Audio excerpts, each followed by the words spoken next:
ಕಾಲುಗಳಿಂದ ರುಚಿ ನೋಡುವ ಜೀವಿ ಯಾವುದು? ಎ ಪೆಂಗ್ವಿನ್, ಬಿ ಚಿಟ್ಟೆ, ಸಿ ಪಾರಿವಾಳ, ಡಿ ಜಿರಳೆ.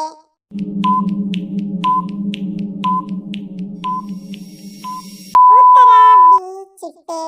ಸುಗಂಧ ದ್ರವಗಳ ಮಹಾರಾಜನೆಂದು ಯಾವುದನ್ನು ಕರೆಯುತ್ತೇವೆ? ಎ ಕುಂಕುಮ ಹೂ, ಬಿ ಮೆಣಸು, ಸಿ ದಾಲ್ಚಿನ್ನಿ, ಡಿ ಯಾಲಕ್ಕಿ.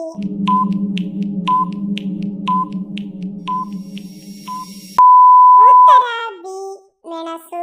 ಪ್ರಸಿದ್ಧ ಪುಣ್ಯಕ್ಷೇತ್ರ ಮಲ್ಲಿಕಾರ್ಜುನ ಜ್ಯೋತಿರ್ಲಿಂಗ ಯಾವ ರಾಜ್ಯದಲ್ಲಿದೆ? A Andhra Pradesh, B Telangana, C Tamil Nadu, D Maharashtra.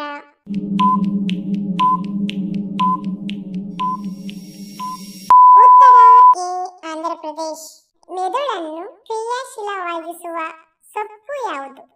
A ಮೆಂತ್ಯ ಸೊಪ್ಪು, ಬಿ ರಾಜಗಿರಿ ಸೊಪ್ಪು, ಸಿ ನುಗ್ಗೆ ಸೊಪ್ಪು, ಡಿ ಪಾಲಕ್ ಸೊಪ್ಪು.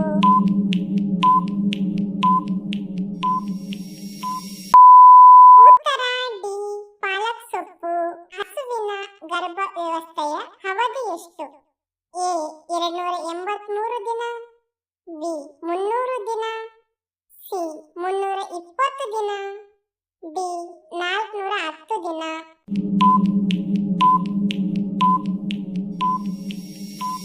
ಉತ್ತರ ಎ 283 ದಿನ. ಭಾರತದ ರಾಷ್ಟ್ರೀಯ ಧ್ವಜದ ಉದ್ದ ಮತ್ತು ಅಗಲದ ಅನುಪಾತ ಎಷ್ಟು?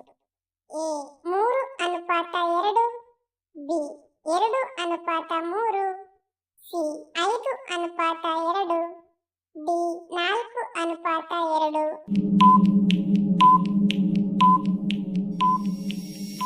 ಉತ್ತರ ಎ 3:2. ಪುರಾಣಗಳ ಪ್ರಕಾರ ಯಾರು ಲಕ್ಷ್ಮಣನಾಗಿ ಅವತರಿಸಿದರು? A Vishnu, B Shiva, C Brahma, D Adishesha.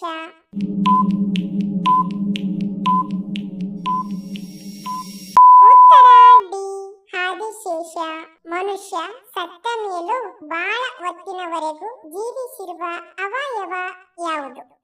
A ಕಿಡ್ನಿಗಳು, B ಕಣ್ಣು, ಸಿ ಹೃದಯ, ಡಿ ಲಿವರ್.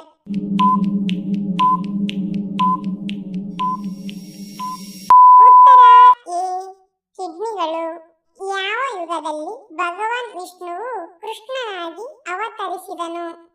ಎ ದ್ವಾಪರ ಯುಗ, ಬಿ ಕಲಿಯುಗ, ಸಿ ತ್ರೇತಾಯುಗ, ಡಿ ಕೃತಯುಗ.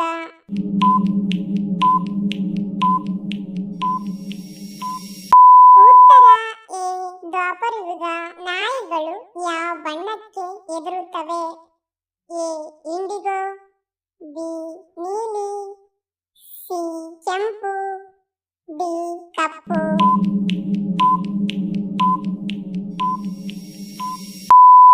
ಉತ್ತರ ಎ ಇಂಡಿಗೋ. ಕೊಲೆಸ್ಟ್ರಾಲ್ ಕಡಿಮೆ ಮಾಡಲು ಯಾವ ಮಾಂಸ ಪ್ರಯೋಜನಕಾರಿ?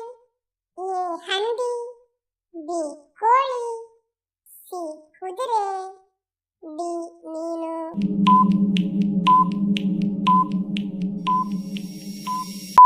ಉತ್ತರ ಡಿ ಮೀನು. ಧನ್ಯವಾದಗಳು. ನಿಮ್ಮ ಪ್ರೀತಿಯ ಲೈಕ್ ಕೊಟ್ಟು ಪ್ರೋತ್ಸಾಹಿಸಿ. ಸಬ್ಸ್ಕ್ರೈಬ್ ಮಾಡಿದವರು ದಯವಿಟ್ಟು ಸಬ್ಸ್ಕ್ರೈಬ್ ಮಾಡಿಕೊಳ್ಳಿ. ಇನ್ನೊಂದು ಇಂಟ್ರೆಸ್ಟಿಂಗ್ ಪ್ರಶ್ನೆಗಳೊಂದಿಗೆ ಸಿಗ್ತೀನಿ. Love you all. Take care.